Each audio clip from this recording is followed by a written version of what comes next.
Pila-pila na naman ang bumibili sa ginataan ni Isabel. For sure, hindi naman ang ginataan ang pinipilahan dyan, kundi si Isabel mismo. Kakainis talaga. Sakay ng motorsiklo patungong bayan para mag-date. Huminto muna si Makoy sandali dahil sa traffic na nadaanan niya. Ito ay ang girlfriend niyang si Rina. Mukhang hindi nakatiis na punain ang dahilan kung bakit traffic. Yun ay ang mahabang pila ng mga lalaking bumibili ng ginataan ni Isabel, ang dalagang bagong salta sa kanilang baryo. Kairita! Tingnan mo! Traffic tuloy dahil sa dami ng bumibili sa kanya. Ano bang meron sa ginataan niya at pinipilahan? Hindi naman siya maganda. Parang papel ang kulay ng balat sa sobrang putla. Mahal, para malaman mo ang lasa kung bakit pinipilahan, siguro mas maiging tikman muna natin. Ano, gusto mo dyan na tayo mag-date sa tindahan ni Isabel? Tumigil ka nga, Makoy. Bakit ba gustong-gusto mong tikman ang ginataan ng Isabel na yan? Siguro nagagandahan ka rin sa mukhang white lady na yan, no? Tulad ng mga kaibigan mong single. Sabihin mo lang para maghiwalay na tayo at dyan ka na kay Isabel mo. Mahal naman, binibiro lang naman kita eh. Hindi ka na mabiro. Tara na nga, wala nang traffic. Ay, ewan. Imbis na masaya ako sa date natin naiirita ako. Mahal, joke lang yun. Hindi ako titikim ng ginataan ni Isabel, promise. Talaga lang ha? Talagang talaga. O siya, sige na. Malis na tayo rito at nakakaasar na talagang makita ang Isabel na yan. Nagpatuloy sila sa pagbiyahe patungo sa bayan para ituloy ang kanilang date. Talagang plano nila para sa araw na yun. Habang nasa biyahe, hindi maiwasan ni Makoy ang mag-isip kung ano ba talaga ang lasa ng ginataan ni Isabel. Ang sabi sa kanya ng mga kaibigang nakatikim ng ginataan, napakasarap daw talaga nito. Mapapatirik daw ang mata mo sa sarap ng sabaw. Siyempre, sino nga ba naman ang hindi maaakit na tumikim kung ganun kasarap na pagkain? Base sa sinasabi ng iba, hindi lang yun, maganda pa ang tindera. Sobrang ganda ni Isabel. Nakakabigani ang makinis at maputi nitong balat.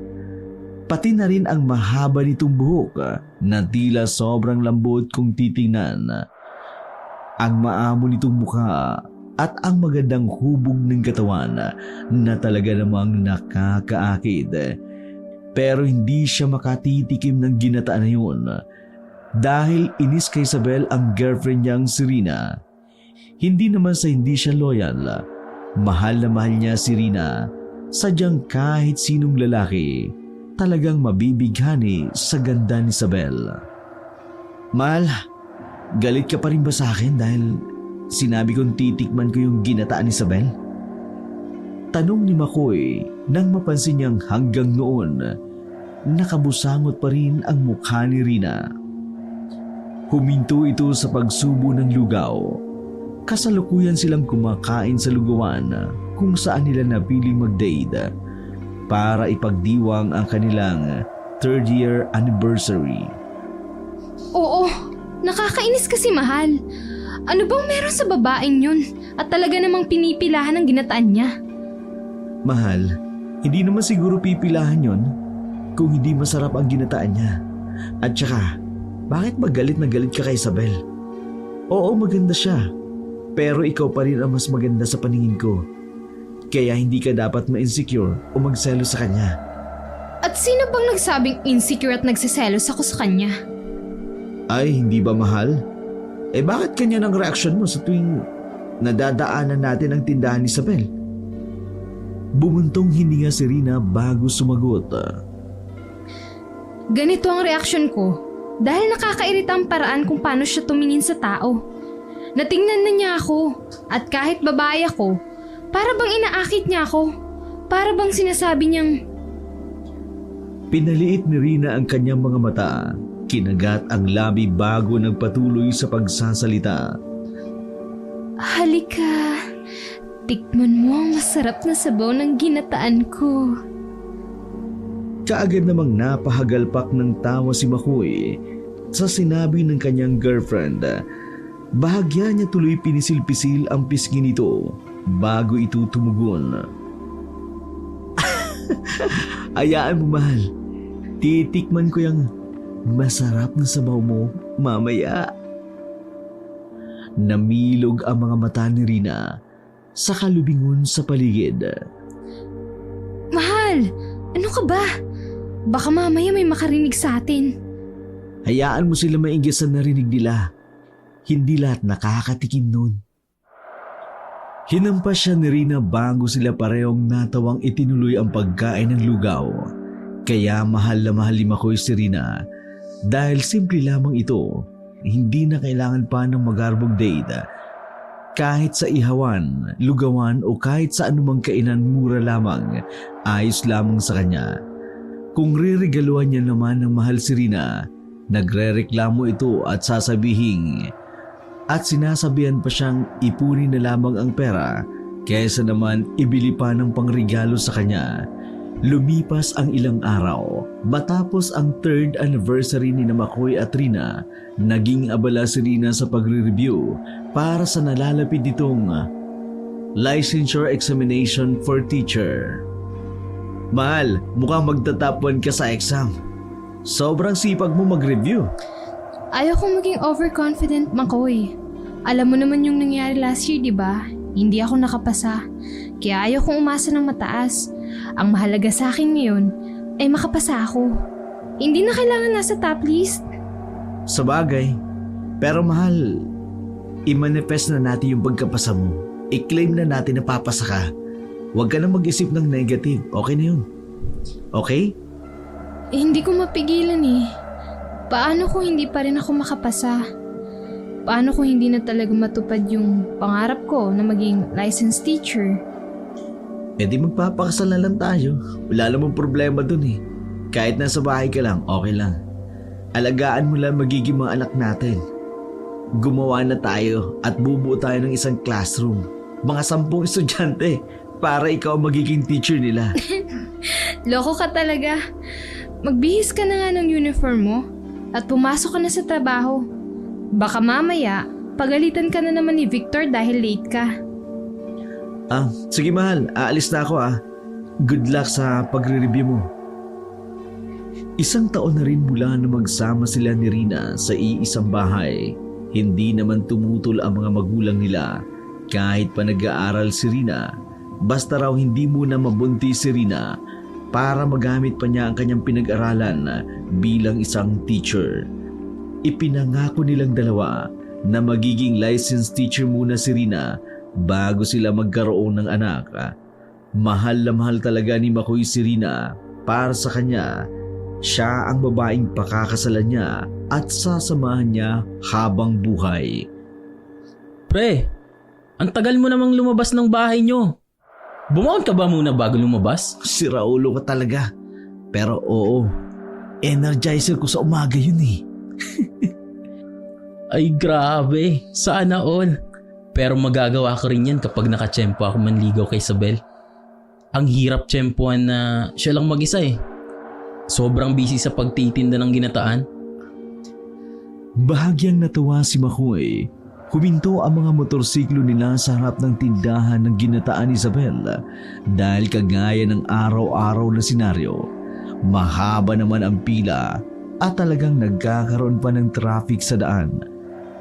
Naku Victor, tingnan mo, ang dami mong kakompetensya. Sadyang masarap lang talaga ang itinitinda niyang ginataan. Kaya marami ang bumibili. Bakit hindi mo tikman para malaman mo? Naku, di pwede. At bakit hindi naman pwede? Mura lang naman ang ginataan ni Isabel. Wala pa ngang 50 pesos ang presyo. Busog na busog ka na. Di nga pwede. Magagalit sa akin si Rina kapag kumain ako ng ginataang binibenta ni Isabel. At bakit naman? Di ko nga rin maintindihan eh. Pero inis na inis siya kay Isabel. Mga babae talaga. Alam mo Makoy, napaka-underdesire mo talaga no? Hindi pa naman kayo kasal at wala pa namang anak. Pero sunod-sunuran ka na sa girlfriend mo. Imbis na makipagtalo kay Victor, Nanahimik na lamang si Makoy. Ang totoo niyan, naiinis siya sa ipinararatang sa kanya ng kaibigan. Hindi naman siya under desire. Mahal niya lang talaga si Rina at ayaw niyang mag-away sila. Sakaling malaman nitong kumain siya ng ginataang tinda ni Isabel. Sa sumunod na araw, nagpatuloy ang pagiging busy ni Rina sa pagre-review para sa nalalapit niyang LPT exam.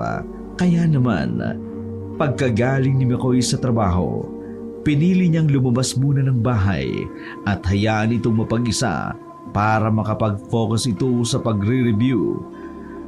Nakatambay siya sa tapat ng tindahan ni Aling Bebang nang dumating si Victor at bumili sa tindahan. Aling Bebang, pabili nga po isang maliit na soft drinks. Bote o plastic? Plastic na lang po, baka mabasag ko na naman eh. Awayin mo pa ako uli. Mabuti naman at nagtanda ka. Oh, heto ang soft drink mo. Unsi yan? Mahal naman ang soft drinks mo. 10 nga lang sa kabila eh. Eh di doon ka bumili ng soft drinks. Biro lang Aling Bebang. Ito naman, di mabiro. Ito po, bayad ko. Napailing na lamang si Makoy kay Victor. Si Raulo talaga minsan ang kaibigan niya. Matapos magbayad para sa biniling soft drinks, naupo na si Victor sa tapat ni Makoy. Oh pre, musta? Busy pa rin ba sa pagre-review si Rina? Oo eh. Hinayaan ko na lang muna siyang mag-review sa bahay. Kaya lumabas muna ako. Alam ko hindi siya makakapag-focus sa pag-aaral kapag nandun ako. Nako, ewan ko lang kung hindi pa makapasayang si Rina sa LET exam. Sub-sub sa pagre-review eh. Sigurado ako papasa siya. Si Rina pa. Kung busy naman pala si Rina, pwede tayong pasimpleng pumunta ngayon sa tindahan ni Isabel. Kain tayo. Miss ko na siya eh. Ilang araw ko na ring hindi siya nakikita dahil sa OT tayo sa trabaho. Ikaw na lang, busog pa ako eh. Busog? O takot ka pa rin kay Rina? Ano ka ba? Hindi naman siguro magagalit si Rina kung kakain ka doon ng 1 o 2 beses lang. Para kakain lang naman eh. Sige na, libre kita. Saglit na napaisip si Makoy kung talagang sasama siya kay Victor. Ang totoo niyan, gustong gusto niya talagang matikman ang ginataang ibinibenta ni Isabel. Kaya lang, natatakot talaga siyang baka magalit sa kanya si Rina. Ayaw pa naman itong nagagalit sa kanya ang babae. Mahirap suyuin at umaabot pa ng 1 o 2 linggo bago ito tuluyang makipagbati sa kanya. Ano? Habang buhay ka na lang bang matatakam sa masarap na ginataan ni Isabel? Sige na nga. Basta wag mo ko isusumbong kay Rina ha. Yes! Halika na dali! Miss na miss ko na si Isabel. Kabado si Makoy habang papunta sila sa tindahang ginataan ni Isabel. Wala namang mali sa gagawin niya. Kakain lang naman sila ng ginataan. Wala naman siyang ibang balak. Pero ang isiping pwedeng magalit si Rina, doon talaga siya kinakabahan. Nang makarating sila sa tindahan, kaagad na binati sila nang nakangiting si Isabel. Hello, Victor. Ilang araw din kitang hindi nakita Oo nga eh. Overtime kasi kami nitong mga nakaraan. Kaya hindi ako makapagmerienda rito. Ganun ba? O, bili ka na. Mainit pa to. Kaluluto ko lang nito kanina. Panghuling batch nito ng ginataan. Batch? Takang tanong ni Makoy. Alam niya ang ibig sabihin nun. Sadyang hindi niya lang mapaniwalaan. Oo, 3 kaldero na ang nailuto ko sa maghapon. Ibig sabihin 3 batch na ang naibenta ko. Kita mo pre, ganun katindi ang sarap ng ginataan ni Isabel. Sino nga pala siya? Bagong customer mo, kaibigan ko. Inaya ko siya para matikman niya rin ang sarap ng ginataan mo. Pagbilhan mo nga kami ng 2 order ng ginataan. Sige, sana magustuhan mo ang ginataang ko. Ngumiti na lamang si Makoy imbis na sumagot. Nabighani kasi siya sa ganda ng dalaga. Ang totoo, natulala talaga siya. Hindi mahanap ang tamang salita na dapat niyang sabihin ngayon. O eto na, enjoy kayong dalawa sa ginataang ko. Siyempre naman, i-enjoy ko talaga to. Sasairin ko pati ang sabaw. Eto pala, bayad namin. Kaagad na kinuha ni Victor ang plastic na may lamang ginataan. Saka nilingon si Makoy. Tara na pre, kainin na natin to bago pa lumamig. Mahaba na rin ang pila eh. Sige pre, tara na. Bilisan natin, baka hanapin ako ni Rina. Nagsimula na silang maglakad paalis, pero bago yun, sumulyap na muna pabalik kay Isabel. Nakita niya namang nakatingin din ito sa kanya na biglang nagpabilis ng tibok ng puso niya dahil sa paraan ng pagtitig nito sa kanya na para kasing nang aakid. Ano pre, ang tagal mong maglakad. Akala ko ba ayaw mong mahuli ka ni Rina? Oo. Bilisan na nga natin. Dumiretso na sila sa bahay nila Victor. Pagkatapos ay si Victor na mismo ang naghain sa kanya ng ginataan sa mangkok. Pagkalapag ba lang ni Victor ng mangkok sa harapan niya, kaagad na dumantay ang matamis na amoy ng ginataan. Umuusok pa ito sa init. Nanuyo ang kanyang lalamunan at natakam. Oh pre, kutsara mo. Kain na tayo. Matapos noon, sumandok na siya sa ginataan. Hinipan niya muna iyon at nagdalawang isip kung kakain ba siya. Sana nga lang tama si Victor. Sana tama siya na hindi magagalit ng gusto si Rina. Humugot siya ng malalim na hininga at sa huli, sinubo niya iyon at nilasahan. O ano pre, masarap ba? Excited na tanong ni Victor. Ang sarap nga. Ito na yung pinakamasarap na ginataang natikman ko. Ang ginataan ata ni Isabel, ang pinakamasarap at pinakamalinamnam na ginataan na natikman niya sa buong buhay niya. Hindi lang ito basta-basta matamis. May kung anong lasa ito na hindi matitikman sa ibang ginataan na natikman niya. Kaya pala pinagpipilahan talaga ito at mabilis na sumikat sa baryo nila dahil sa sarap nito. Oh, anong masasabi mo ngayong natikman mo na ang masarap na ginataan ni Isabel? Hindi ako nagsisisit na kinig ako sa iyo, Victor. Masarap talaga eh. Hindi pwedeng hindi ko ito matikman uli. Sabi ko sa iyo eh. Alam mo, paminsan-minsan, masarap din naman gawin ang bawal. At saka, kung malaman man ni Rina, imposible namang mag-away kayo ng gusto. Pwera na lang kung si Isabel mismo ang titikman mo. Sira ulo ko talaga. Bakit ko naman titikman si Isabel? Ito pa nga lang ginataan, takot na ako. Si Isabel pa kaya? At saka, hindi kita papayagan pre. Akin si Isabel. At saka, may Rina ka na. Sayong-sayo na, hindi ko aagawin sayo. Nagtawanan silang dalawa, saka nagpatuloy sa pagkain hanggang sa matapos sila. Nagsimula ang araw-araw na pagmemeryenda ni Makoy at Victor sa ginataan ni Isabel. Dahil sa in-demand nga ang ginataan ni Isabel, pwede na rin kumain mismo sa may tindahan ni Isabel. Nagpatuloy sila sa pagkain. Hindi naman inalintanan ni Makoy kung magagalit man si Rina o hindi. Mahal na mahal niya ang girlfriend niya. Pero hindi niya alam kung bakit. Sa tuwing dadaan siya sa tindahan ng ginataan ni Isabel, tila nawawala siya sa wisyo niya at nabibighani sa ganda ng dalaga. May kung ano kay Isabel at sa ginataan nito na nagpapalimot sa kanya sa sobrang pagmamahal niya kay Rina. Grabe. Busog na busog ako . Hindi ko akalaing makakailang mangkok ako ng ginataan. Sabi ni Makoy habang hinihimas-himas pa niya ang kanyang tiyan dahil sa sobrang kabusugan. Dumigay pa siya. Pagkatapos ay sabay sila ni Victor na umangka sa motorsiklo nila saka tuluyang umalis. Ibig bang sabihin yan? Hindi ka natakot na mahuli ni Rina? Natatawa-tawa pa si Victor sa tanong niyang yun. Takot pa rin, pero hayaan mo na. Gaya ng sabi mo, imposible namang magalit siya ng gusto kung mahuli niya ako, di ba? Oo, masyado ka lang talagang takot nung umpisa. O di ba?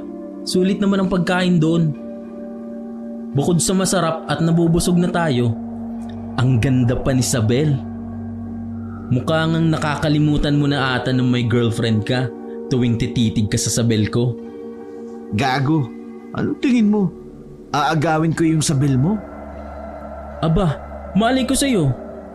Bakit ganun ka na lang kung makatitig sa kanya? Parang hubaran mo na kung titigan mo eh. Gusto ko na ngang dukutin yung mga mata mo kanina eh.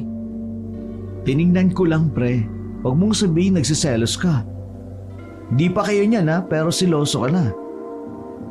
Tumawa si Makoy sa dulo ng sinabi niya.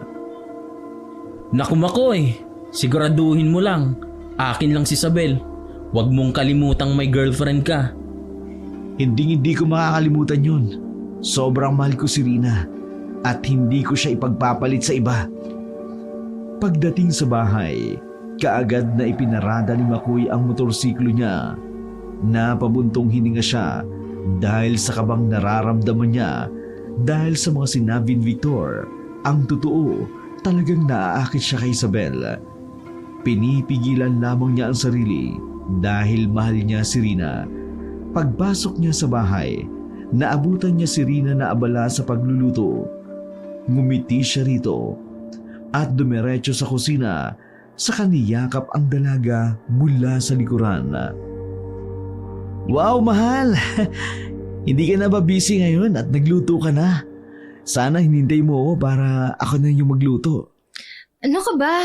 Naaawan na ako sa'yo eh. Kasi kahit galing ka sa trabaho, ikaw pa rin ang nagluluto. Ang sweet mo naman, mahal. Ano nga palang niluluto mo? Nagluluto ako ng ginataan. Nagkikrave kasi ako. Mabilis na kumabog ang dibdib niya sa kaba. Ha? Akala ko ba ayaw mo ng ginataan? Anong ayaw ko ng ginataan? Ayaw ko kay Isabel, hindi sa ginataan. Bakit? Naaalala mo si Isabel sa ginataang niluluto ko? Mahal naman. Umandar naman ang pagkaselosa mo. Bakit ko naman siya maalala? Sige nga, umupo ka na nga rito at titikman ko ang ginataan mo. Sigurado ako masarap yan.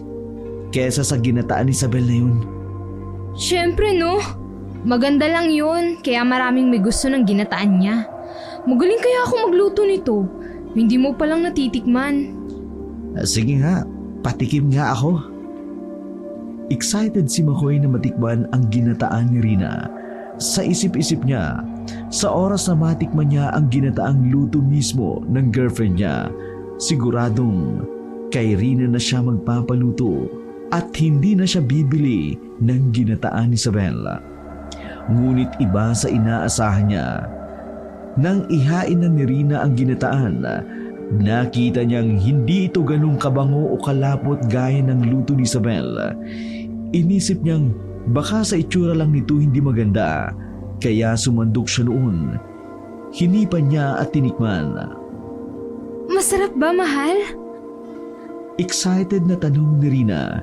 Nilunok ni Makoy ang ginataan. Oo naman, mahal. Ang sarap. Walang tatalo sa sarap nito.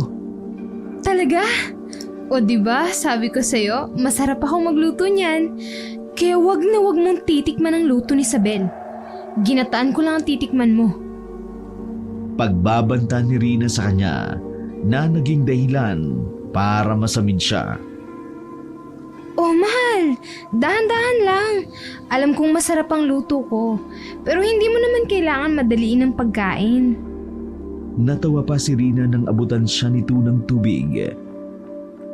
Sorry, mahal. Ang sarap kasi. O sige na, kain ka lang dyan, mahal. Nga pala, hindi na muna ako magre-review ngayon. Bukas na kasi ang exam eh. Ay, oo nga pala, mahal. Bakit yung kailan bukas ang exam, saka ka hindi magre-review?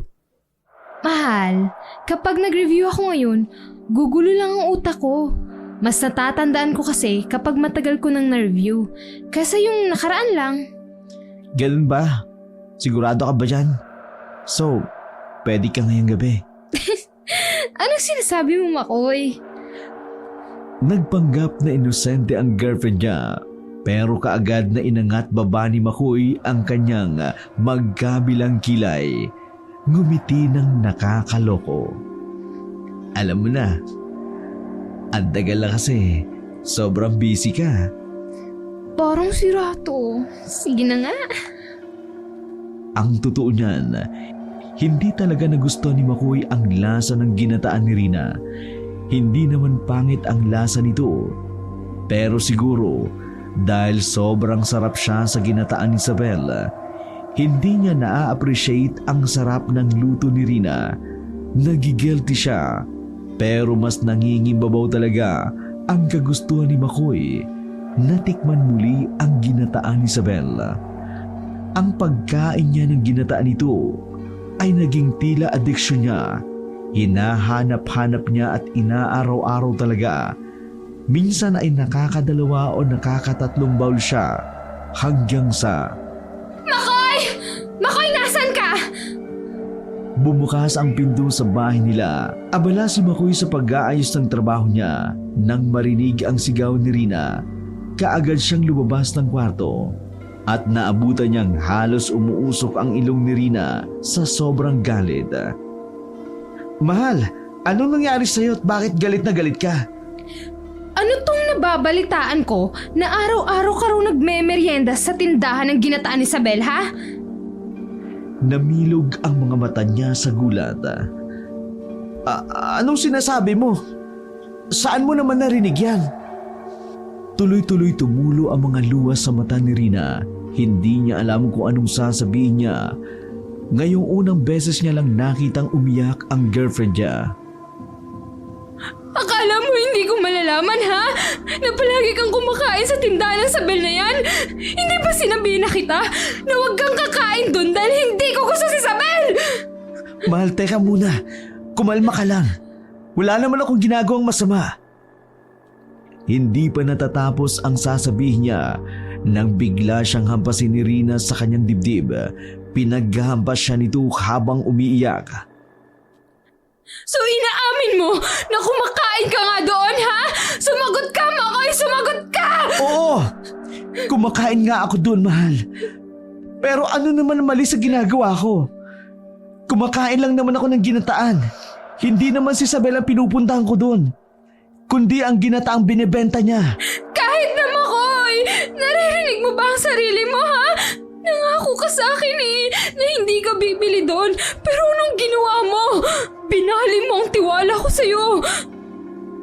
Sa muling pagkakataon ay hinampas ni Isabel si Makoy. Sinalo niya ang mga kamao nito. Pinigilan niya si Rina dahil nasasaktan na siya sa ginagawa nito. Alam mo, Rina, sumusobra ka na. Ano bang kasalanan ginawa sa'yo ni Isabel? Para ganito maging tingin mo sa kanya. Talagang masarap naman ang ginataang binibenta niya eh. Bakit hindi mo tikman para malaman mo? Bumuntong hininga si Rina, saka sinapu ang kanyang ulo. Halatang galit na galit pa rin ito, ngunit pinipigilan niya ang kanyang sarili. Malakas ang instinct ng isang babae, Makoy. Ang babaeng yun, may kakaibang tinatagong landi sa katawan.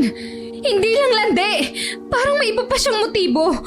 Alam mo, hindi na ako magtataka kung isang araw ipagpapalit mo na ako sa buwisit na Isabel na yan. Doon ka na sa Isabel mo! Rina, ano ba? Hindi naman kita ipagpapalit kay Isabel. Talagang ginataan lang talaga ang habol ko sa kanya. Pero hindi siya pinakinggan ni Rina. Dire-diretso itong pumasok sa kwarto at nilak ang pinto. Aaminin niyang sumama ang loob niya. Hindi niya talaga maintindihan.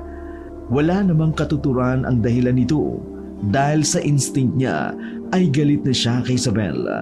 Mabuti na lamang Tapos na ang licensure examination ni Rina kaya hindi niya naaalalahanin pa kung stress ba si Rina o hindi.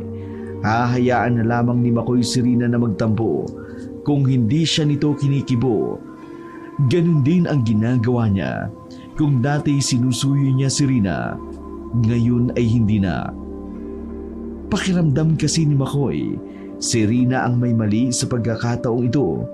Maling hinuhusgan kaagad ni Rina si Isabel dahil lang sa instinct niya. Hindi naman dating ganito si Rina. Hindi niya maintindihan kung ano ang nangyayari. Tama lang naman ang ginawa mo, Makoy. Hayaan mo at siguradong marirealize din ni Rina ang pagkakamali niya. Kumakain lang naman tayo ng ginataan, pero parang napakalaking kasalanan na ang ginawa mo. Siguradong hindi ako ang unang hihingi ng sorry sa kanya ngayon. Wala namang mali sa ginawa ko eh. Inalok ko pa nga siyang kumain dito para malaman niya kung anong lasa. Kahit anong pag-intindi ko, base dyan sa kwento mo tungkol sa away niyo ni Rina, hindi ko talaga maintindihan ang pinupunto niya. Kaya wag na wag kang magpapadala sa hindi niya pagpansin sa'yo. Kung patuloy siyang magkakaganyan, di hiwalayan mo. Hindi naman siguro kami handong sa iwalayan dahil lang dito. Hindi imposible, pre. Masyadong silosa si Rina. Silosa na wala sa lugar. Mantakin mong kumain ka lang naman ng ginataan sa tindahan ni Isabel. Galit na siya. Hindi naman si Isabel ang tinikman mo ah. Natawa si Victor sa huling sinabi niya. Napailing na lamang si Makoy, saka nagpatuloy sa kinakain niyang sabaw ng ginataan. Pasimple siyang sumulyap kay Isabel na abala sa pagsiserve ng ginataan sa mga customer. Sobrang ganda talaga ni Isabel. Tila kumikinang ang balat nito sa kinis at kagandahan. Mabilis niyang iniwas ang tingin niya kay Isabel. Itinuloy na lamang ang pagkain ng ginataan. Umiling siya at pinilit na huwag tingnan nang may mali siya. Dahil kung gagawin niya iyon, papatunayan niya lamang na tama ang hinala ni Rina. Nagpatuloy ang pagkain ni Makoy at Victor sa tindahan ni Isabel. Unti-unti na ring dumiskarte si Victor kay Isabel. Pasimple niya itong binigyan ng bulaklak at tsokolate. Ang hindi lang maintindihan ni Makoy, parang naiinis siya sa ginagawa ni Victor. Sa tingin mo ba, magugustuhan niya ni Isabel kapag binigay mo yan sa kanya? Sinong babae ba ang hindi magugustuhan ang Hello Kitty na kumot? Ito ang iririgalo ko sa kanya para maiisip niyang kayakap niya ako tuwing matutulog siya. Kadiri ka! Ang manyak mo, tol! Manyak ba yun? Yakap pa lang naman. Kahit na! Hindi ba mas maganda kung tatanungin mo siya ng diretso? Kung pwede ba siyang ligawan? Kasi mamaya niyan may boyfriend na pala yun. Tapos puro diskarte lang ginagawa mo. Sa tingin mo ba may boyfriend siya sa lagay niyang yun? Sobrang busy kaya niya. Kaya nga kung wala man siyang boyfriend, baka ayaw niyang mag-boyfriend kasi busy siya. Alam mo, Makoy, parang gusto mo lang ata akong pigilan na manligaw kay Isabel eh. Hindi naman, pre. Ang sinasabi ko lang, sabihin mo sa kanya na manliligaw ka para hindi ka mabokya kung sakaling ayaw niya naman pala sa'yo o ayaw niyang mag-boyfriend. Sige, huwag kang mag-alala at bukas na bukas din, sasabihan ko siya na manliligaw ako sa kanya. Tinapik ni Makoy ang balikat niya, saka tumango. Matapos nilang mamili sa bayan, dumiretso silang pauwi. Pagpasok ni Makoy sa loob ng bahay nila, naabutan niya si Rina na nakaupo sa kusina habang umiiyak. Agad na nakaramdam ng kaba si Makoy, pero imbis na magtanong, hindi niya ito pinansin. Dumiretso na lamang siya sa kwarto nila para magbihis. Paglabas niya, mukhang hindi napigilan ni Rina ang magsalita. Ganito na lang ba tayo, Makoy? Magdadalawang linggo na tayo hindi nagkikibuan. Ikaw ang unang hindi kumibo sa akin. Bakit mo ako tinatanong? Pumikit ng mariin si Rina bago bumuntong hininga. Panay pa rin ang pagtulo ng luha sa mga mata ng girlfriend niya. Nagugustuhan mo na si Isabel, no? Siguradong naaakit ka na rin niya gamit ang ginataang pinapakain niya sa'yo. Hindi pa rin ba tapos yung usapin na yan? 2 linggo na ang nakalilipas, pero ganito ka pa rin sa akin. Talagang ayaw mong tanggapin na ikaw ang mali. Sinong mali sa ating dalawa, ha? Sinabi mo sa akin na hindi ka titikim ng ginataan ni Isabel, pero ginawa mo pa rin! At sa araw-araw na hindi tayo nagpapansinan, pinatunayan mo lang sa akin na talagang may gusto ka sa babaeng yan! Dahil araw-araw ka pa rin kumakain doon! Galit na galit si Rina habang panay ang pag-iyak. Sobrang sama ng loob nito. Ramdam iyon ni Makoy. Gusto niya itong suyuin. Pero kung gagawin niya iyon, kailangan niya rin mangako na hindi siya kakain ng ginataan ni Isabel. Ikaw ang mali! Pinagseselosan mo yung taong wala namang kasalanan sa relasyon nating dalawa. Yung ginataan niya ang gusto ko, hindi si Isabel! Sige! Ganito na lang! Para matapos na tumakoy, aalis ako dito sa bahay natin o titigil mo ang pagbili ng ginataan dyan sa Isabel na yan! Natahimik bigla si Makoy. Madali lang naman ang tanong ng girlfriend niya. Dapat hindi niya ito hayaang umalis dahil mahal niya si Rina. Pero sa hindi malamang dahilan, umiling na lamang siya at yumuko. Siguro mas mabuting ang umuwi ka muna sa inyo. Hindi pa tayo kasal. Pero kung pagigpitan mo ko ganito na, paano kung naikasal na tayo at magkaanak? Baka pati si Victor pagsilosan mo na rin. Tumindi ang sama ng loob ni Rina nang dahil sa sinabi ni Makoy. Hindi sumagot si Rina at pumasok na ito sa loob ng kanilang kwarto. Ang akala niya magkukulong ito sa loob. Pero hindi yun ang nangyari. Lumabas uli si Rina, bit-bit ang maleta. Saan ka na pupunta? Aalis na! Kasasabi mo lang, di ba? Na umuwi na ako sa bahay namin. Gabi na, Rina. Bukas ka na umalis. Ayoko nang makasama ka pa ng isang gabi, Makoy. Isang gabing kasama ka nga, pero hindi naman kita ramdam. Rina, ano ba? Paano kung mapahamak ka sa daan? Huwag mo na akong intindihin, Makoy! Hindi na muling nagsalita pa si Makoy. Lumabas na ng bahay si Rina. Gusto niya sanang habulin ito at sabihin hindi na siya uli kakain sa tindahan ni Isabel. Pero may kung anong bumubulong sa kanya. Nahayaan na lamang si Rina.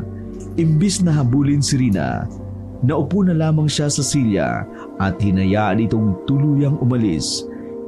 Kinabukasan, kaagad niyang tinawagan ang nanay ni Rina para alamin kung nakauwi ba ito ng maayos. Nang masigurado niyang nakauwi ito ng maayos, saka pa lamang siya nakahiga ng maluwag at nagpa siyang magganda para pumasok sa trabaho. Pagkalabas niya ng bahay, nakaabang na kaagad si Victor. Pre, narinig ko ang nangyari sa inyo ni Rina. Umalis daw kagabi. Oo pre, siguro mas maiging magpalamig muna kami. Tungkol pa rin ba yan kay Isabel? Tumango si Makoy, saka nagkibit balikat. Oo, ano namang magagawa ko?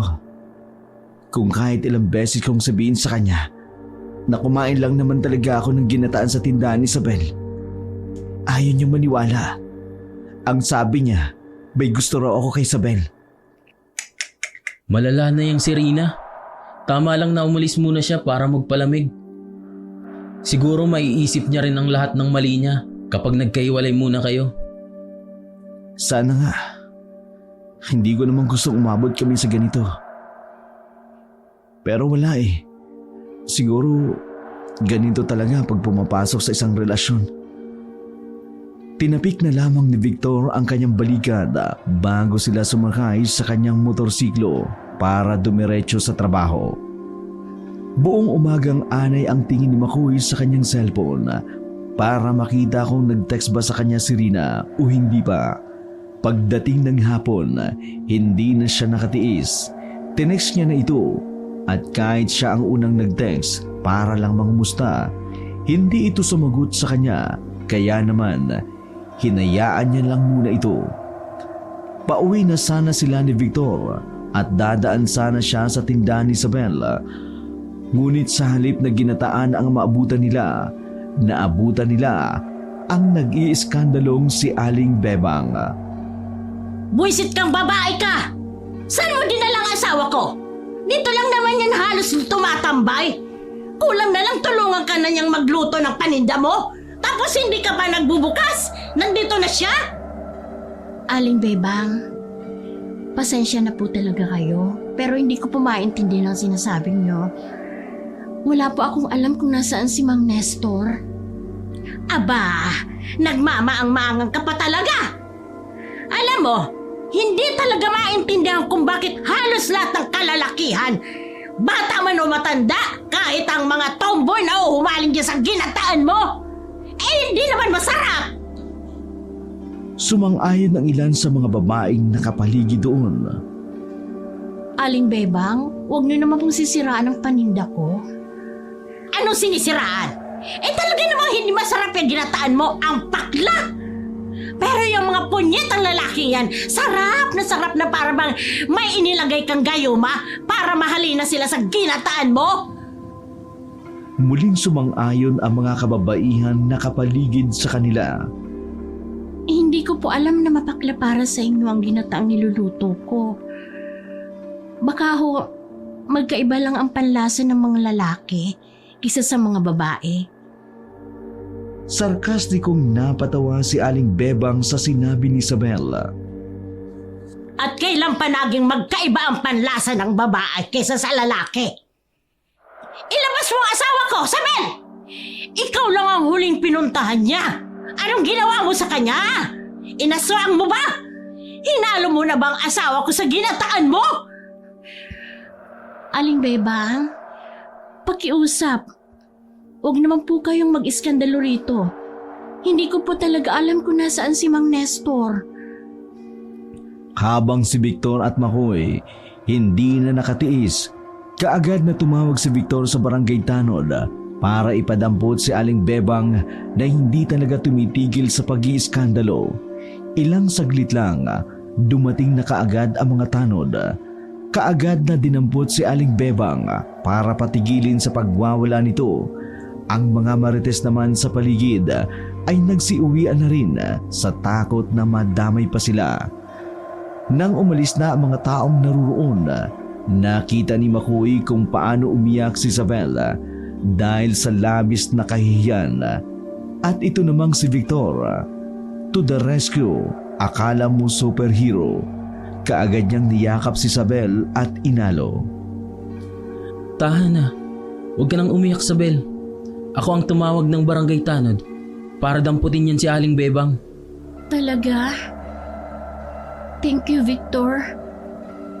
Hindi ko alam ang gagawin ko kanina. Hindi ako makapaniwala na napagbibintangan ako ng gano'n ni Aling Bebang. Nako, pabayaan mo na yan si Aling Bebang. Babaero kasi talaga yan si Mang Nestor. Paano kasi? Maasim na yan si Aling Bebang at hindi na masarap. Kaya naghahanap na ng iba. Lumayo si Isabel mula kay Victor. Ano ka ba? Huwag ka namang ganyan.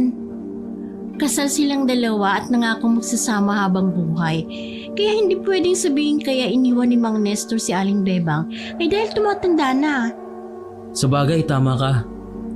Pero alam mo, kung ikaw ang makakasama ko habang buhay, kahit umasim ka pa, paliliguan na lang kita. Bolero mo. Bahagya pang hinampas ni Isabel si Victor sa dibdib dito, habang si Makoy ay iritang-irita na sa panunood sa kanilang dalawa. Hindi niya alam kung bitter lang ba siya o dahil may dalawang nagdalampungan sa harap niya o talagang naiinis siya dahil may lihim siyang nararamdaman para kay Isabel. Kaya para maiwasan ang landian sa harapan niya mismo, sumingit na siya sa usapan. Isabel? May tinda ka bang ginataan? Oo, meron. Kakain ka ba? Oo, sana. Mamaya na kayo maglampungan ni Victor. Medyo nagugutom na ako eh. KJ mo naman pre. Palibasa wala ka ng kalampungan. Bakit? Ano nangyari sa inyo ni Rina? Parang nag-aalala pa ang tono ng boses ni Isabel. Wala. Nagkatampuan lang. Nasiguradong malapit na mauwi sa iwalayan. Kumagalpak ng tawa si Victor na parang biro lang yun para sa kanya. Binasama ni McCoy ang sinabing yun ni Victor. Nainis siya pero hindi niya na lamang ipinahalata dahil nasa harap lang nila si Isabel. At ayaw namang isipin ni Victor na masyado siyang sensitive. Pinapasok sila ni Isabel sa tindahan. Hinaina ng masarap na mainit na ginataan. Dahil sa kaguluhan kanina, sila palang dalawa ang kumakain doon. Sobrang sarap talaga ng ginataan mo, Isabel. Anong klaseng panlasa ba ang meron si Aling Bebang at nasasabi niyang mapakla? Alam mo, parang si Rina si Aling Bebang. Nagsiselos ng walang dahilan. Ang problema lang, hindi pa nakakatikim ng ginataan ni Rina. Pero grabe na ako magselos. Ha? Anong hindi pa siya nakatikim? Sabay na napaangat ng tingin si Victor at McCoy kay Isabel. Parang gulat na tinanong nito. Anong ibig mong sabihin?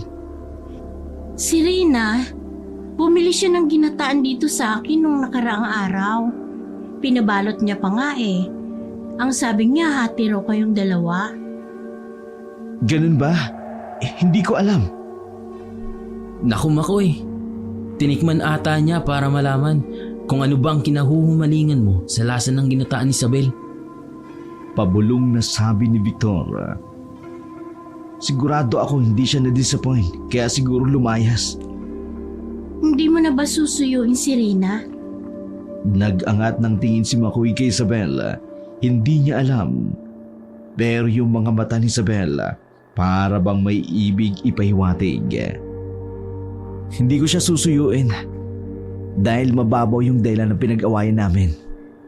Hahayaan ko na lang muna siya mag-isip. Ewan ko ba sa babaeng yun? Ang babaw ng dahilan para magalit sa akin. Hindi na siya sinagot ni Isabel. Nginitaan na lamang siya nito habang sila ni Victor ay nagpatuloy sa pagkain ng ginataan. Sa sumunod na araw ay nagsimula ng unti-unting mawala ang mga kalalakihan sa baryo nila. Umabot na sa 5 lalaki ang nawawala, kasama na roon si Mang Nestor na talagang hindi nahanap ni Aling Bebang. Ang haka-haka ng mga matatandang babae sa baryo nila, si Isabel daw ang kumukuha ng mga lalaki. Naaswang daw ito at siguradong hinahalo niya ito sa ginataan niya ang mga lalaking iyon para ipakain sa mga customer niyang lalaki. Katatapos lang maligo ni McCoy nang marinig niyang nag-ring ang cellphone niya. At nang makitang si Rina iyon, mabilis niya itong sinagot. 2 linggo na itong hindi nagte-text o tumatawag sa kanya. Hello, mahal. Hindi ka na ba galit sa akin? McCoy, kumusta ka?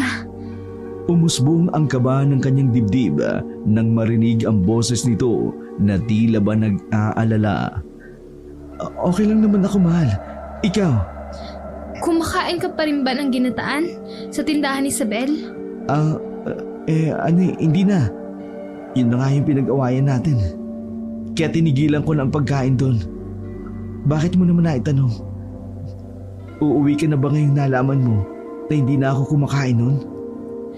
Nakahanap na ako ng trabaho malapit dito kila nanay. Kaya hindi ako makakauwi agad. Ganun ba? Miss na kita eh. McCoy, wag ka nang kakain ulit ng ginataan ni Isabel ha. Usap-usapan niya yun na kinukuha niya ang mga lalaki at sinasahog sa ginataan niya. Mahal naman, nagpapaniwala ka talaga sa mga sabi-sabi ng matatanda. Wala namang aswang. McCoy, mas mabuti nang nag-iingat. Sarap na sarap ko pa naman sa ginataan ni Isabel. Samantalang ako, Tinikman ko ang ginataan niya. At talagang napakapangit ang lasa. Mapait na mapakla.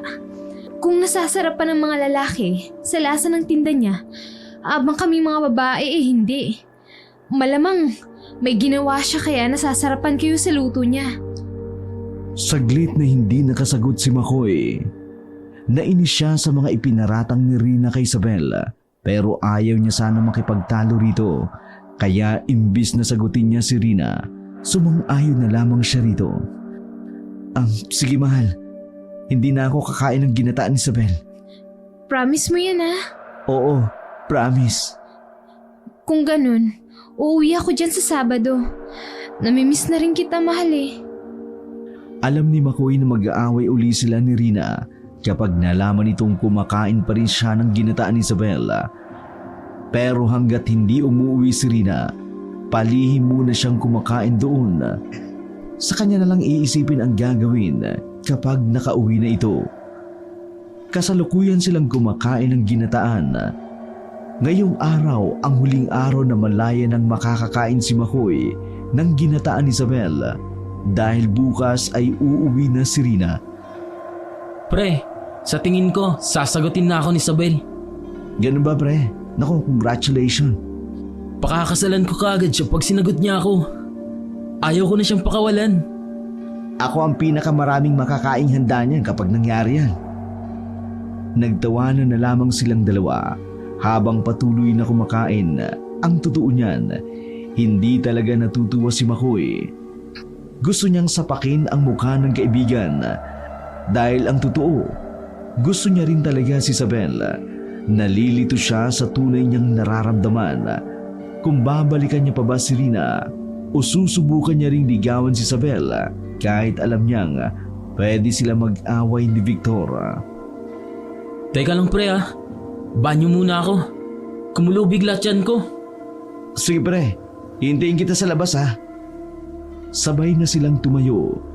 Si Victor ay tumungo sa banyo sa tindahan ni Isabel habang si Makoy naman ay lalabas sana pero napahinto siya nang tawagin siya ni Isabel. Makoy, pwede pa tayo mag-usap saglit?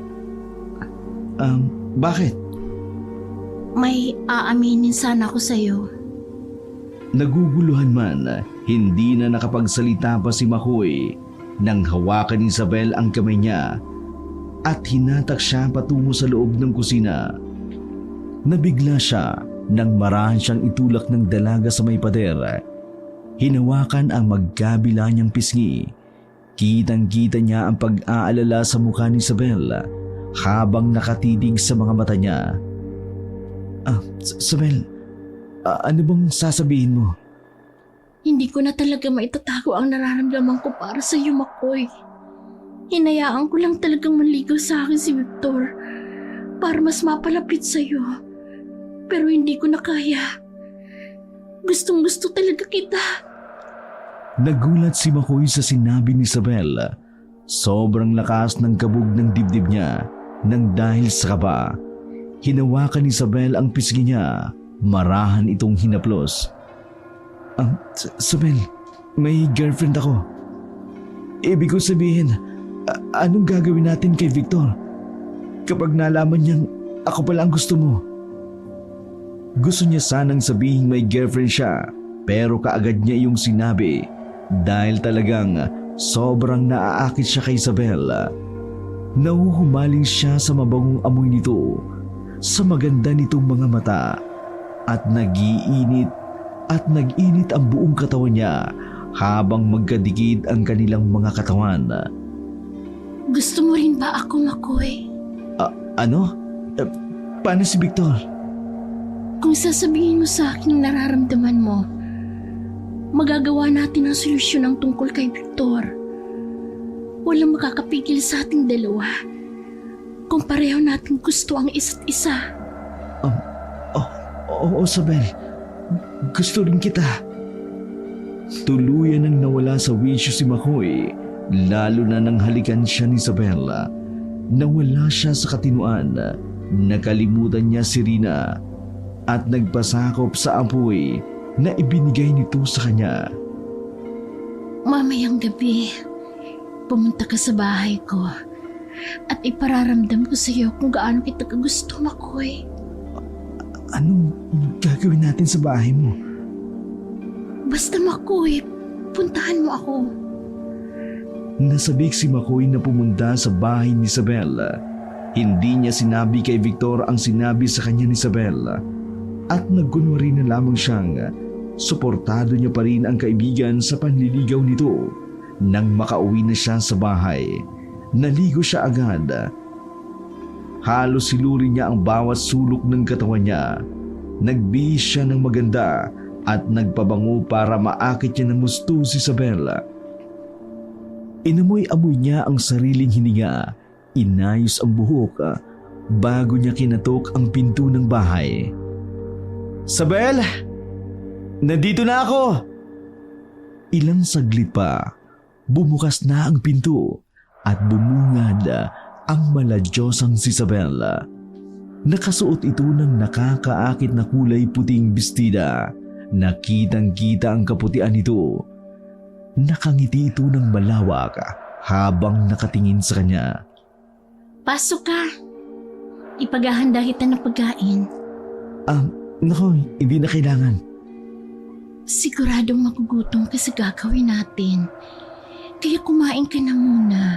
Lalong tumindi ang excitement sa katawan ni Makoy at kaagad na pumasok sa loob ng bahay ni Isabel.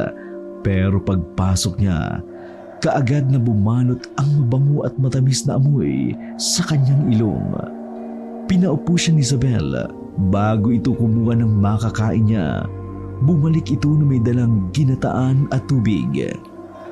Kain ka na muna. Maliligo lang ako saglit. Sige, salamat. Ginitian pa siya ni Isabel bago ito umalis. Nagmamadali tuloy niyang kinain ang ginataan saka uminom ng tubig. Nasabi siya nang malamang maliligo na ito.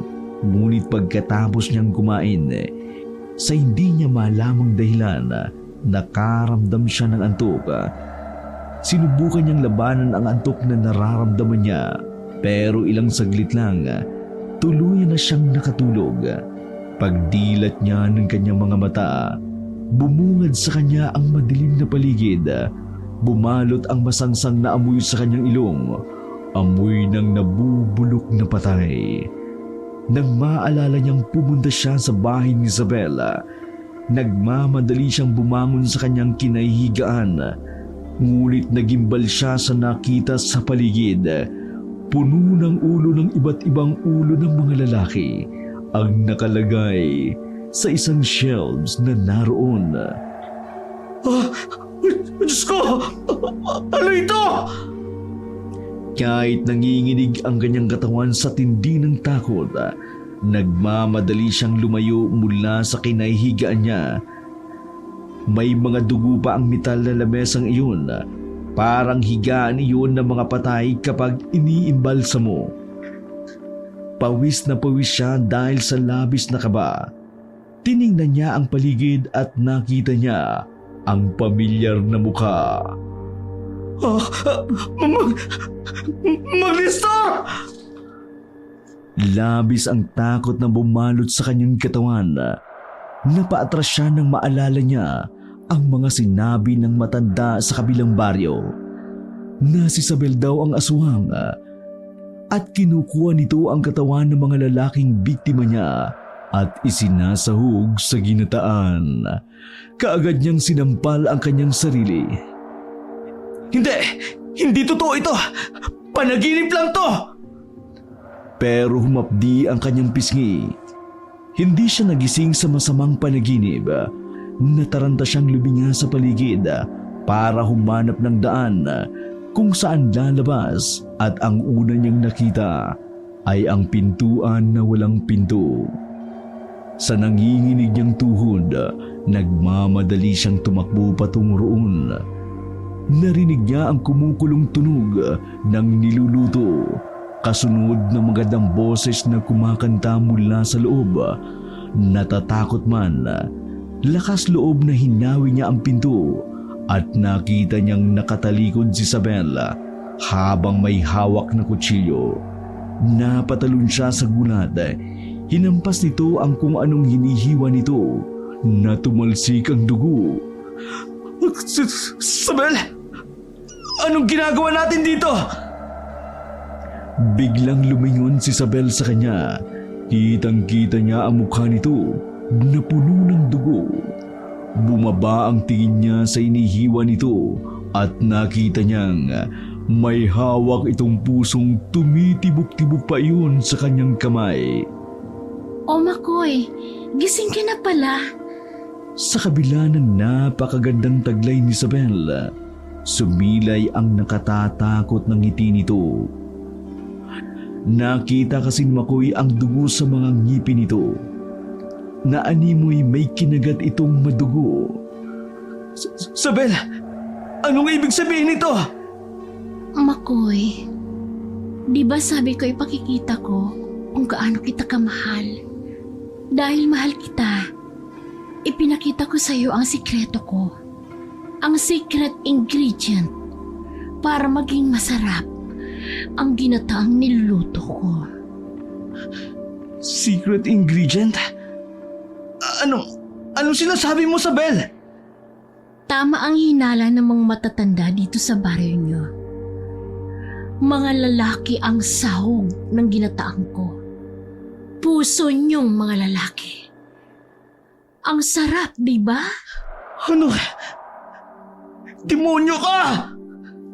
Mabilis na nasuka si Makoy sa na-realize niyang kumain siya ng taong hindi niya alam.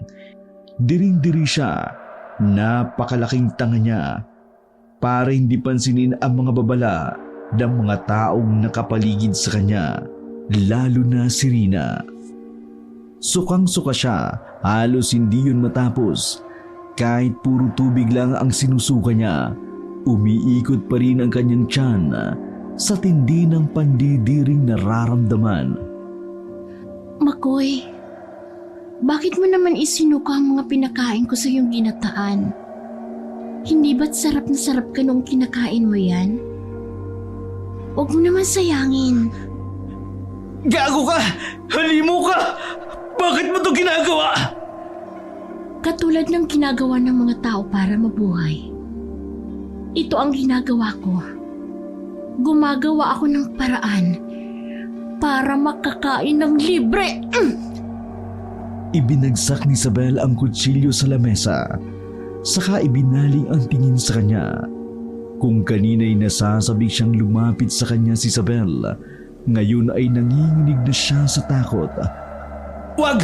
Wag kang lalapit sa akin! Bakit? Hindi ba ito ang gusto mo, Makoy? Excited na excited ka pa nga. Halos maubos ang dumi sa katawan mo sa tindi ng pagligo mo kanina. Gago ka! Aswang ka! Lumayo ka sa akin! Tuluyan ang tumakbo si Makoy. Nagganap ng malalabasan mula sa madilim na kwartong iyon. Ngunit wala siyang mahanap. Para siyang tangang paikot-ikot sa paligid habang tawa lang ng tawa si Isabel.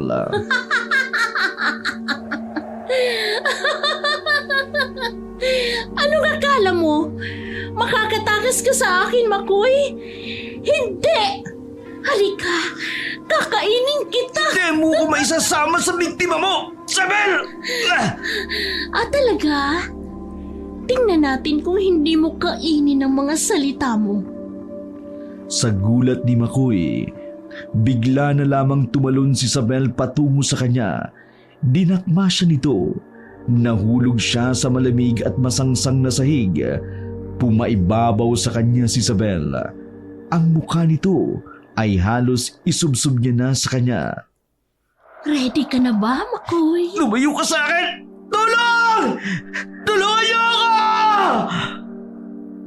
Ngunit tumawa lang ng malademonyo si Isabel. Saka hinaplos ang kanyang pisngi. Nandidiring sinubukan niyang itulak si Isabel, pero hindi niya magawa. Dahil napakalakas ng babae, parang napakalaki ng katawan ni Isabel habang nakadagan ito sa kanya. Makoy, nung una pa lang kitang makita, gustong gusto ko na talaga kitang tikman. Sigurado ako ganun ka rin. Ang sumunod na mga nangyari ay hindi niya inaasahan dahil biglang nagbago ang mukha ni Isabel. Mula sa pagiging magandang dalaga nito, kumulubot ang mukha niya. Ang maitim na buhok nito ay mabilis na pumuti. Ang maganda nitong ngiti ay napalibutan ng nakakikilabot na mga ngipin. Sigurado akong sabik ka na sa akin, Makoy. Hindi!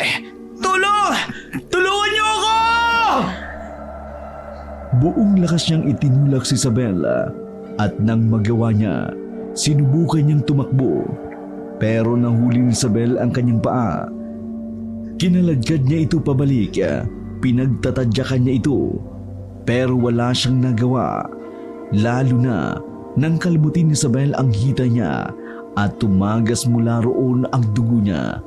Nakita niya kung paano tinikman ni Isabel ang kanyang dugo. Dugo pa lang ang sarap mo, Makoy. Sobrang hapdi ng sugat na ginawa ni Isabel pero wala siyang pakialam. Mabilis niyang siniba ang mukha ni Isabel at iika-ika siyang tumayo. Tumakbo siya sa kusina at kinuha ang kutsilyong naroon. Paglingon niya, nakita niya si Isabel na nakasunod sa kanya. Agad niya itong tinusok. "Huwag kang lalapit! Aswang ka! Huwag kang lalapit kundi gigilitan ko ang leg mo!" Ay, talaga ang gusto ko. Matapang. Humagikhik si Isabel at mabilis na sumugod sa kanya. Kahit pa binalaan niya ito, kaya naman hinampas niya si Isabel ng kutsilyo sa mukha nito. Sumirit ang dugo sa mukha ni Isabel at agad itong napahiyaw sa sakit. Ginawa niya itong pagkakataon para itulak si Isabel at dumiretso sa labas. Nagganap siya ng pwedeng madaanan at nakita niya ang mahabang kadena sa tabi ng higaan niya kanina. Nang mag-angat siya ng tingin, nakita niyang may hagdan doon. Mabilis na hinatak niya ang kadena at bumaba ang hagdan paakyat. Sakto namang sumigaw sa likuran niya si Isabel. Saan ka pupunta, Makoy? Hindi pa tayo tapos. Hindi mo pa natitikman ang pinakamasarap. Hindi niya na ito pinansin pa. Nagmamadali siyang umakyat sa hagdan. Pero sa sobrang bilis ni Isabel, nahawakan nito ang paa niya. Bumaon ang kuko sa hita niya, kasunod ng paghatak nito sa kanyang pababa. Tumama ang baba ni Makoy sa hagdan. Nagdugo ang kanyang bibig dahil doon. "Tiwan mo ako! Maawa ka sa akin! Huwag mo gagawin sa akin to!" Hindi ba't sabi mo gusto mo rin ako? Duwag ka! Pagkatapos mong makita ang tunay na ako, inayawan mo na ako. Bitiwan mo ako, Isabel! Buong lakas ng sinipa nito. Kahit magganda dulas-dulas siya sa hagdan, ginawa niya ang makakaya niya. Pinagsasaksak niya ang kamay ni Isabel. Ngunit nakikita niyang dinidilaan lang nito ang mga sugat at gumagaling kaagad. Hindi siya yumuko. Marahas niyang tinaga ang kamay ni Isabel at tuluyan niyang naputol ang kamay nito. Napahiyaw sa sakit si Isabel. Walang iyak ka! Bumalik ka rito, Makoy! Bumalik ka rito! Nagmamadali niyang inakyat ang hagdan at nakalabas siya sa loob ng isang kwarto. Patakbong tinungo ni Makoy ang pinto at nang makalabas, hindi niya inaasahang dadambayin siya ni Isabel mula sa likuran. Nadapa siyang kasunod ng paghapdi ng kanyang mga anid nang hatakin ni Isabel ang kanyang buhok. Nakita niya ang mahabang dila ni Isabel. Lumitaw mula sa bibig nito. Dinilaan ni Isabel ang pisngi niya, kasunod doon ang pagguhit ng dila nito sa kanyang balat. Nakakadiri ang laway nito, amoy na bubulok habang nanunood sa kanyang ilong.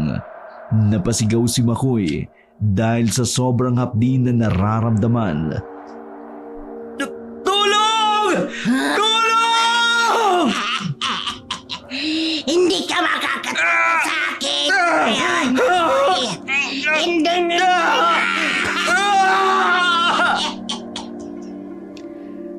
Tahimik na napadasal na lamang si Makoy sa isip niya habang naghihintay ng kanyang kamatayan. Wala na siyang magawa, lalo na nang makaramdam siyang parang may tumutusok sa kanyang likuran. Ang tanging magagawa na lamang niya, humiyaw sa tindi ng sakit.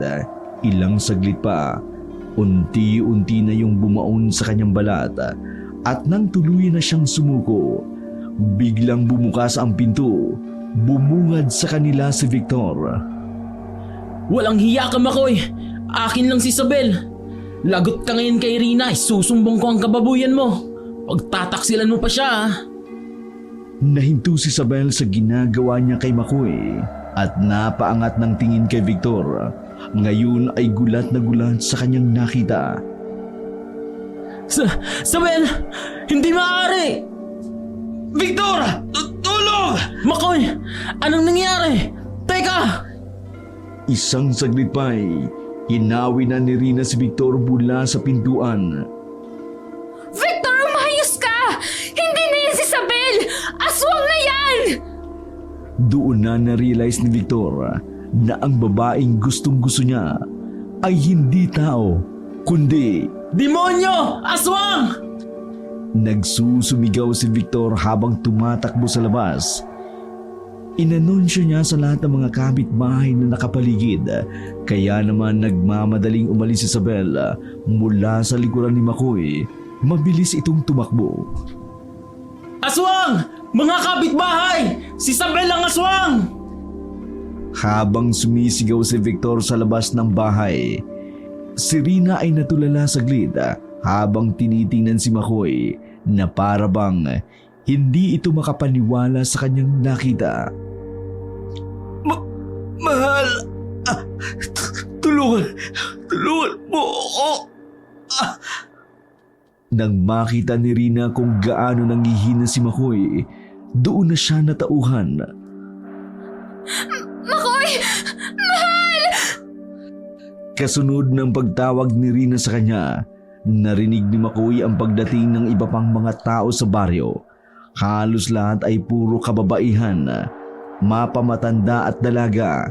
Kahit bakla na nawala ng boyfriend ay sumugod na rin. Aswang nga si Isabel! Sinasabi ko na nga ba? Ayun siya! Huliin natin siya! Umiiyak na tumakbo si Rina patungo kay Makoy. Mabilis siya nitong tinuluang tumayo. Mahal, sorry. Hindi ko alam kung bakit nagawa ko ito sa'yo. Para akong nawala sa sarili ko. Patawarin mo ako. Patuloy na umiyak si Makoy dahil sa labis na pagsisising nararamdaman niya. Habang nakatingin kay Rina, unti-unti niyang napagtanto kung gaano kalaki ang pagkakamaling nagawa niya sa taong pinagkakatiwalaan niya at minamahal niya. Ito na nga bang sinasabi ko sa'yo eh. Sabi ko na sa'yo na huwag kang kakain ng ginataan ni Isabel. Pero ang tigas kasi ng ulo mo. Bakit hindi mo ako sinunod? Sorry. Sorry, mahal. Sorry. Humagulhol sa pag-iyak si Rina habang si Makoy ay nakadapa pa rin. Hindi siya makatayo sa sakit ng sugat na natamo niya. Gusto niyang aluin siya ni Rina. Gusto niyang sabihin, pinagsisisihan niya ang pagkakamaling nagawa niya. Kung sana sinunod mo lang ang sinabi ko sa'yo, hindi ka sana mapapahamak, Makoy. Sinubukan ni Makoy ang tumayo. Ngunit dahil malaki ang sugat sa kanyang binti, hindi niya ito magawa. Paring Makoy! Maya-maya pa'y dumating si Victor. Kaagad na lumapit kay Makoy. Tinulungan siya nitong makatayo. Sa kabilang gilid niya ay si Rina naman ang nakaalalay sa kanya. Gago ko pre. Kung hindi kita isinumbong kay Rina, kinakain ka na sana namin bukas.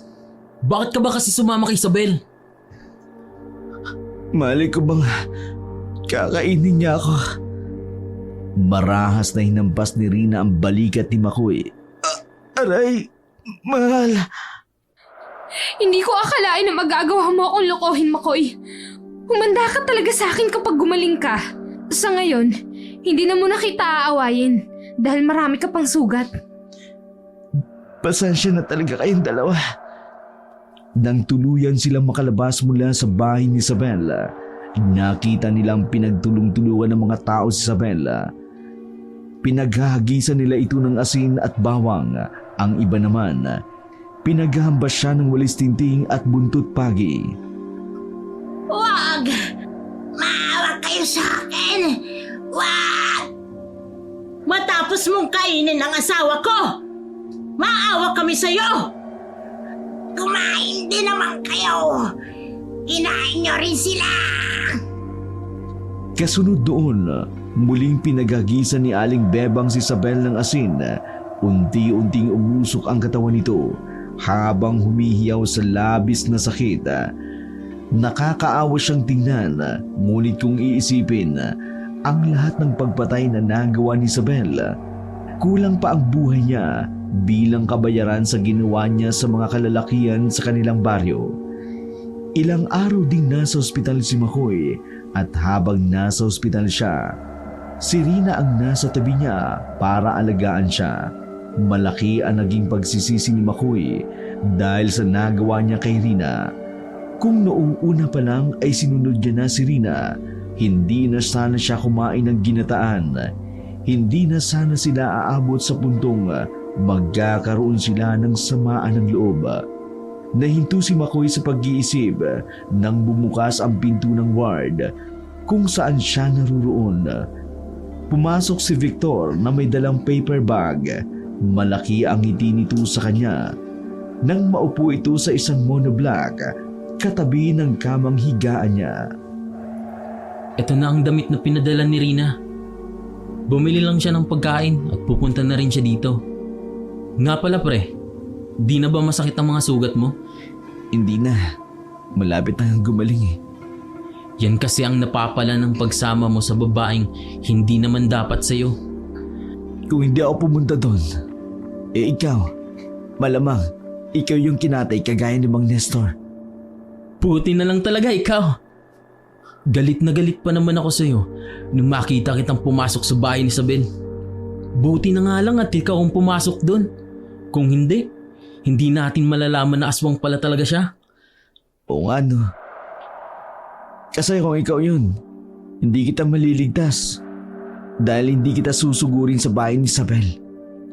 Ako ang superhero mo pre. Pasalamat ka ha. Salamat. You are my superhero.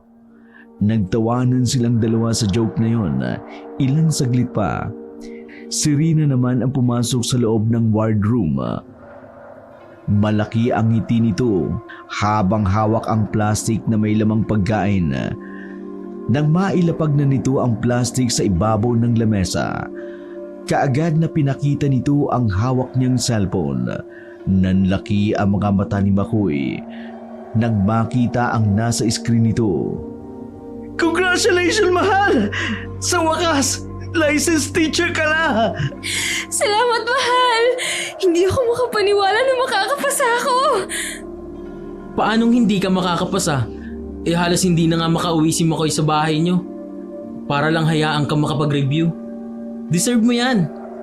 Maraming salamat, Victor. Oo nga, nagbunga rin lahat ng pagod at puyat ko. Hinawakan ni Makoy ang kamay ni Rina, saka ito pinaupo sa kanyang tabi. Paano yan, mahal? Ngayong teacher ka na. Pwede na ba tayo magpakasal? At bakit naman ako magpapakasal sa'yo? Kung hindi naman ako siguradong hindi ka natitikim ng ibang putahe. Mahal naman, Hindi na talaga. Dalang-dala na ako sa nangyari. Baka sa susunod, talagang hindi na ako makaligtas. Hindi mo na ako ililigtas kapag ginawa ko pa yun. Mabuti at alam mo. Kaya nga, magpasal na tayo, mahal. Nagpakyut pa si Makoy sa harap ni Rina. Kaagad namang sinukuan ng dalaga. Habang si Victor ay hindi nakatiis sa sobrang sweet nilang dalawa. Diyan na nga kayo. Iyo kayo. Kadiri. Palibasa single. Yung binabalak mong gawing girlfriend, aswang pala. Huwag mo nang ipaalala, Makoy. Nagkunwari pang umiyak si Victor bago ito tuluyang lumabas. Ilang buwan ang matuling na lumipas. Nakarecover na ang baryo nila mula sa trahedyang idinulot ni Isabel. Hindi madali ang ginawang panunuyo ni Makoy kay Rina dahil nawala ang tiwala nito sa kanya. Alam ni Rina na pwedeng nagayuman ni Isabel si Makoy kagaya ng ilang kalalakihang nahalina kay Isabel. Ngunit kung sa una pa lang, hindi na tumikim si Makoy sa ginataan ni Isabel, wala sanang ganoong mangyayari. Ngayon ay naiintindihan na ni Makoy ang kahalagaan ng tiwala sa isang relasyon. Kahit isang simpleng bagay lang, kung babaliwalain, maaaring makasira ng relasyon.